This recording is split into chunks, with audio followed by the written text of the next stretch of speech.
Yeah, but massage is one of the things I'm struggling a little bit with in terms of real benefits for long-term lasting change.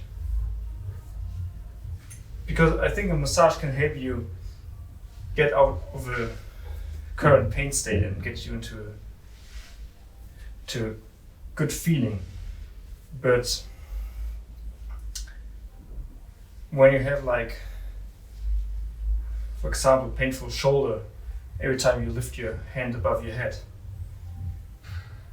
and the massage will release the pain for a couple of weeks, but then you need the next massage. I think then you should change something different, look for something different than just a massage. I think it's more than like a lifestyle or employment change you need to do first before you get the massage. So what do you suggest in terms of change? Totally depends on the client. So I think just need to figure out what are you doing on a day-to-day basis that helps to I will use the term injure your shoulder now in a different way. Maybe you're working on a computer day to day, then you're sitting on a chair, you're getting rounded upper back, so your shoulder shifts forward, and then you become more tight on the front side of your body. The back muscles of the upper back get a little bit more, or get weaker because you don't use them that much. And then the question shouldn't be, how can we help to release the pain of the shoulder? But I think the first question should be, what are you doing that the shoulder gets into that position of pain? It's a very good way of thinking about it. I think the massages, I think there are two different ways of massage. Massage can be like very beneficial also for relaxing, for getting things started, but I think too many people just rely on the benefits of a massage because they I'm missing an English word. They're too lazy. They're too lazy, and they don't care for their own body. They try to let someone else care for their body. Like putting a plaster on a gunshot wound. Yeah.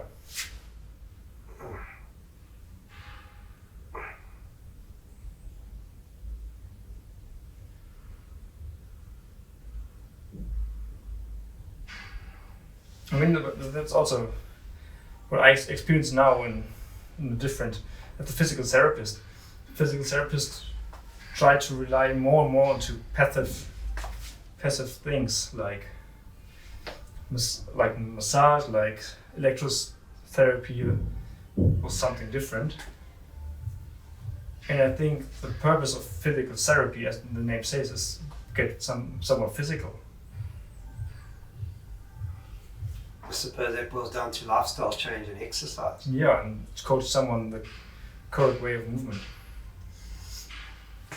And I think that goes even farther when we as a physical therapist profession try to fix pain instead of maybe movement or habits. And then the fitness industry or the fitness professionals try to load that patient, but the patient may be pain-free, but maybe the joints or the movement pattern as in total is restricted in some way. So the client loads his maybe dysfunctional movement pattern, gets even more injured, and then we as a physical therapy physical therapists try to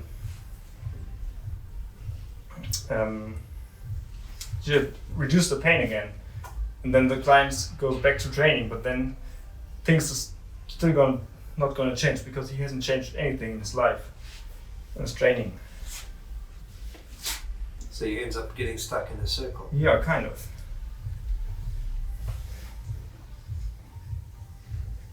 And in terms of what a client should be striving towards, I mean, I've sort of always had the understanding initially that there was a continuum between unwell and well, but I sometimes find in striving for well you fall short. So if you consider that the continuum goes from unwell to well to fit, so wellness ends up being a byproduct of the quest for fitness, then starts to bring in the idea that perhaps doing a sport is more beneficial than just doing physical exercise and going to gym. What's your thought on that? I think doing a sport can be beneficial, but I think sports are often a little bit more one-sided.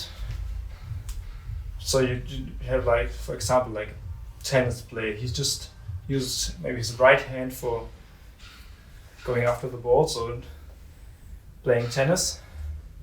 So his right side becomes more stronger than the left side. And I think at the end of the day, all humans should be have the ability to perform basic human movement, like how can I go into a squat position? Can I pick something up off the floor with a straight back? Can I even do a hip hinge? Have I got the ability to do that? Or basic movement, like can I walk properly? So everybody's doing like 5,000 steps or even more a day, but when you have like a restricted joint somewhere in the chain of walking, or like a dysfunction somewhere, and you're loading that your body day-to-day basis on that dysfunction, somewhere you will get injured. Recently, well actually not so recently, heard the term hypokinetic disease, which is directly translated mean hypo, too little, kinetic movement, and disease. So that my understanding of that is diseases caused from a lack of movement. Yeah. I'd like to get your inputs on the concept of hypokinetic disease. My input? Yeah, of hypokinetic disease. Yeah, I mean, it's difficult from an evolution side of standpoint. So there's a book called The Story of the Human Body, and they really dive deep into the topic of why is our body designed as it is and what we do. So from an evolutionary side, our bodies exercises misconception, because we think when we are hunters and gatherers, hunters and gatherers. Yeah. We were looking for food all the time, and then we had periods where we don't have food. Then we had periods where we had access to a lot of food, maybe in springtime or summertime.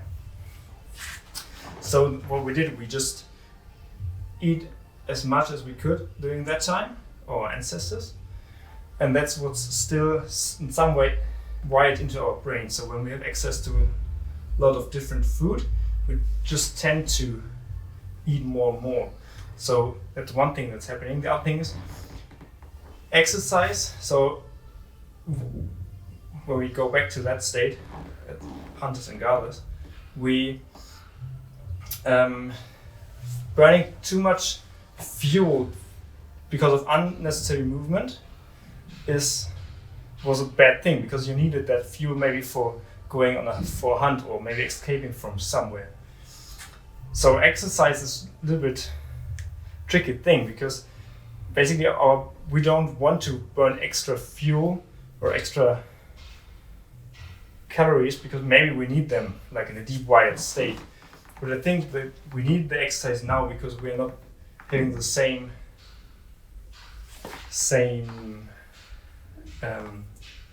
movement quantity and quality we had maybe our ancestors had back then. And so I think hypokinetic disease, as you told us now, is also like happening because we are designing our environment to be less movable, or to move less. So we have designed cars so we can go by car everywhere, we don't walk anymore. We have elevators so we don't take the steps. Yeah, we have toilets. We have even things like now Alexa, where we just can call Alexa, make lights on, so we don't have to walk to the switch to turn the light on. So we are designing our environment to be less, to move less. And I think when you look at hypokinetic disease and what disease it links to, like cardiovascular diseases or lower back pain, depression, like all that stuff. I think a good way to it totally makes sense for me, because we're not moving anymore like we used to be. And I think it's partly because of our environment and how we designed it. I don't know if it makes sense now to you. Yeah, I think the other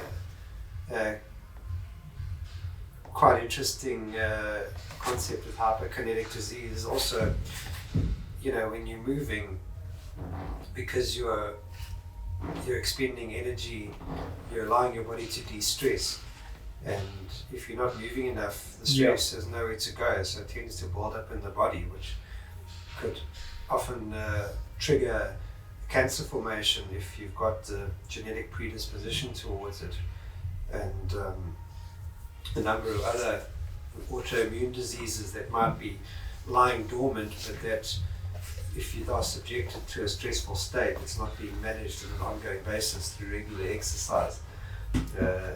It's quite amazing to see that the lack of movement could almost be a stem or a cause of many of the diseases out there, and even just the ones you've spoken about they're just on the non-communicable disease side. We haven't even yet spoken about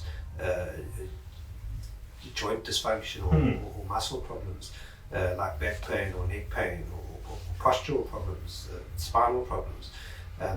Yes, there will be certain genetic predispositions to them, but I think through retaining good muscle strength through regular exercise, those musculoskeletal diseases also don't show as much of a progression. Something that made sense to me the other day was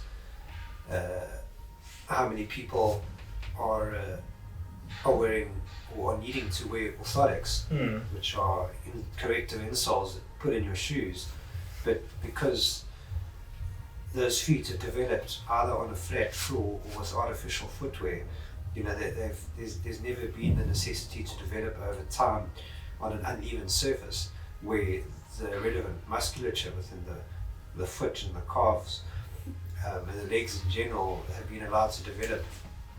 So when you end up with poor muscle development, you're going to obviously end up going into a dysfunctional, painful state, and then the only way to fix that is with an orthotic, which ultimately ends up, potentially fixing a problem with a problem, because, rather than the person working on getting stronger, they're just putting a crutch in place, to correct their posture and their mechanics, which, again, over time is going to just require ongoing aids in order to assist the person's daily lifestyle. Oh, that's amazing. That one. Also when you look at the foot has so many bones and so many joints. And from my term of understanding, joints are connection where movement happens. So joints need movement.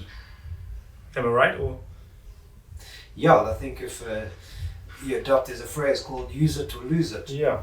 So if you're not going to use it, you're going to lose it.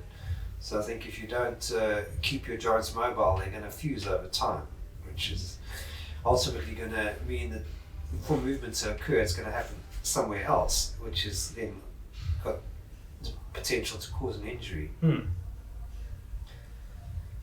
Yeah, I think basically we are blindfolding our feet because we are putting shoes. Also the feet have so many sensory nerve endings in them. So basically when we're walking, you can see that with kids, when they're walking barefoot, they work far better in the beginning than when they're working with shoes. Because I think also with other people, because you can just feel the ground and you can just feel where you're walking on. But then you put shoes on them, and then the sensory input is somehow not given. Yeah. I mean, you don't walk with a blindfold on. It reminds me of the whole shoe wear shift that happened a few years ago with the whole concept of minimalism.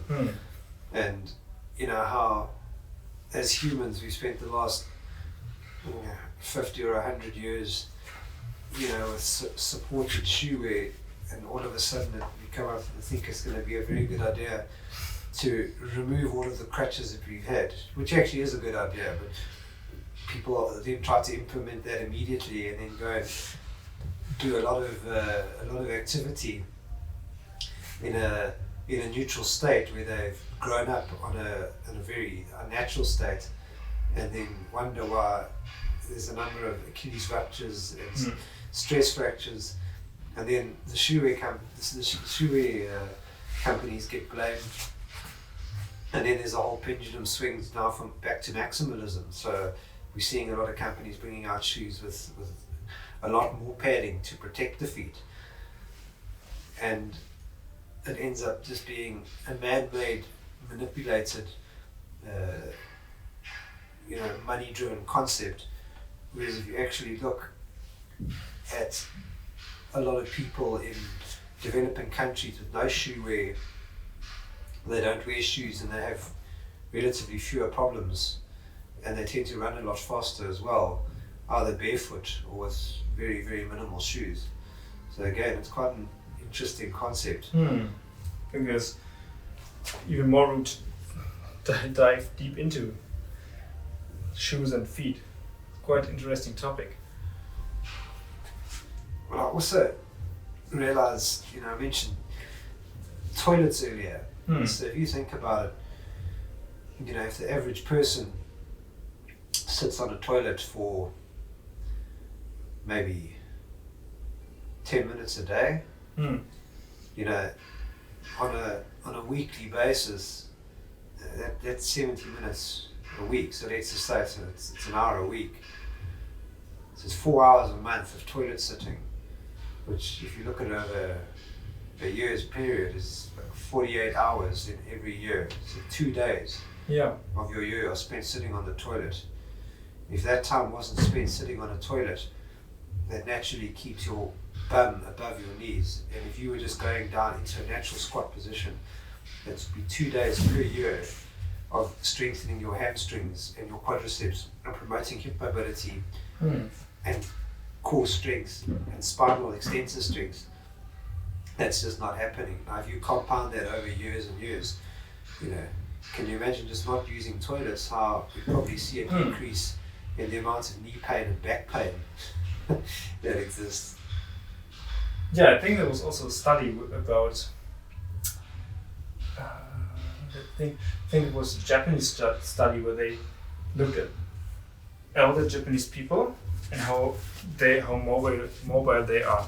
And Japanese people still eat on the floor, so they have like this very low tables where you sit on the floor on the little cushions, but very low. And they found out that the total amount of hip replacement in Japan is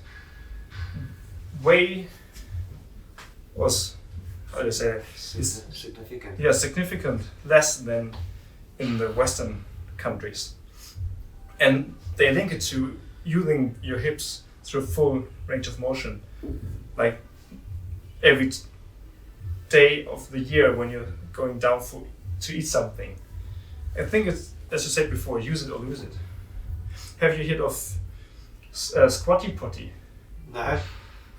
So basically, it's like a little chair you put in front of the toilet where you can put your feet up. So you're sitting more in a squat position on the toilet. Because what they found out is when you're in a more natural squat position, your colon is straight. And when you're in a 90 degrees normal toilet sitting position, it has a little edge in it.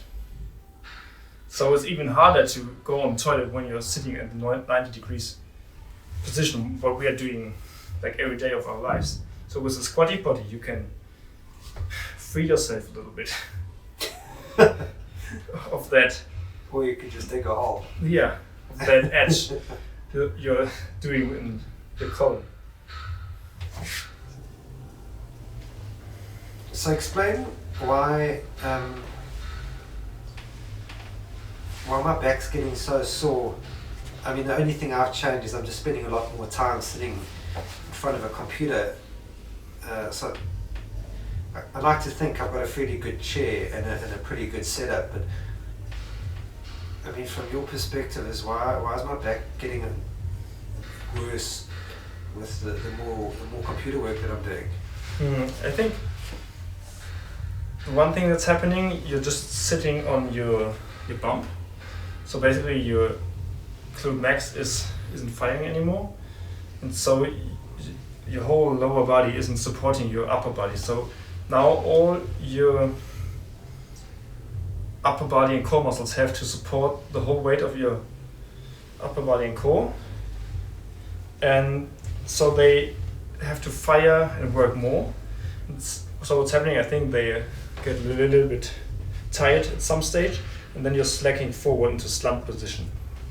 And I think then you're hanging more into your passive structures, especially at the lower back. But as you told us before, you have like a little bit of a rounded upper back, so you're more hanging into your round upper back. And so maybe the passive structures like ligaments and capsule of the little joints in the thoracic spine get more stressed. And then also the muscles at that point get stressed because they reflect kind of the stress that the ligaments and the surrounding connective tissue gets. And especially when you work in the computer, I think everybody of us tends to round their upper back to lower their head a little bit to look into the screen. And also, I think your body just follows your eyes. So when you're looking down, your body just goes into the position of looking better into the computer. Don't know if that makes sense to you right now. Yeah, I'm in a state of grateful pain. Yeah.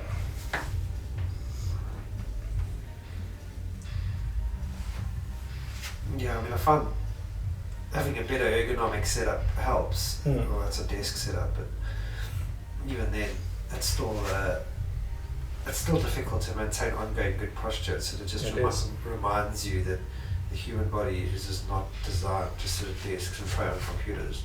What do you think of chairs in general? I don't think that they're very good. I think they take away use of your legs, and because of that, they don't allow your back muscles and your core muscles to fire properly to support you. So you end up hanging into your joints, which ultimately causes pain. So I'm kind of thinking that you should either be sitting on the floor or standing, or better yet, moving. It's a quite interesting book I read a couple of months ago, but I don't remember its name. Something like Fighting Gravity. And it's about astronauts that when they come back to Earth, they have lost all their muscles and also the strength of the bones. And then you often see like astronauts that coming back, they are getting